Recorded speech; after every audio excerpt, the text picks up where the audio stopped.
ये मैं पेरेंट्स से रिक्वेस्ट करूंगा कि इस बीमारी से अपनी औलाद को दूर रखें। নিজের সন্তানদের লালন পালন ও প্রযুক্তি ব্যবহার নিয়ে এক বিতর্কিত মন্তব্য করে সামাজিক যোগাযোগ মাধ্যমে তীব্র সমালোচনার মুখে পড়েছেন পাকিস্তানের সাবেক তারকা ক্রিকেটার শহীদ আফ্রিদি।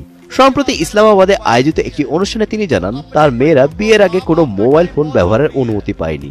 আধুনিক যুগে এমন রক্ষণশীল দৃষ্টিভঙ্গির কারণে নেটিজেনদের একাংশ তার উপর বেজায় চটেছেন। सबसे इम्पोर्टेंट है, माँ बाप से अच्छा टीचर कोई और नहीं हो सकता। সন্তান লালন পালনের ধর্মীয় ও নৈতিক শিক্ষার উপর সবচেয়ে বেশি জোর দিতে হবে বলে জানান আফ্রিদি।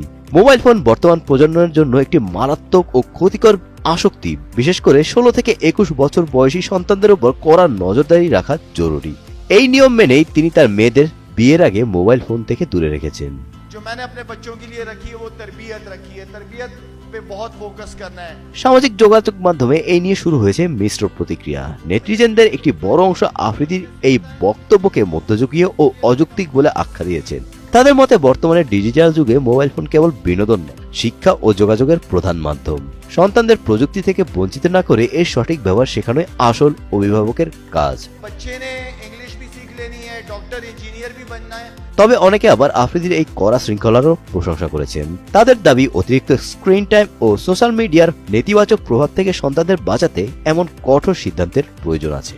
খেলার মাঠের বাইরেও নিজের ব্যক্তিগত ও পারিবারিক জীবন নিয়ে প্রায়শই আলোচনা করে থাকেন আফ্রিদি। তবে মেয়েদের মোবাইল ব্যবহার নিয়ে এই সাম্প্রতিক মন্তব্য ক্রিকেট ও সামাজিক যোগাযোগ মাধ্যমে নতুন এক বিতর্কের জন্ম দিল। Golam Rabbani, Times today.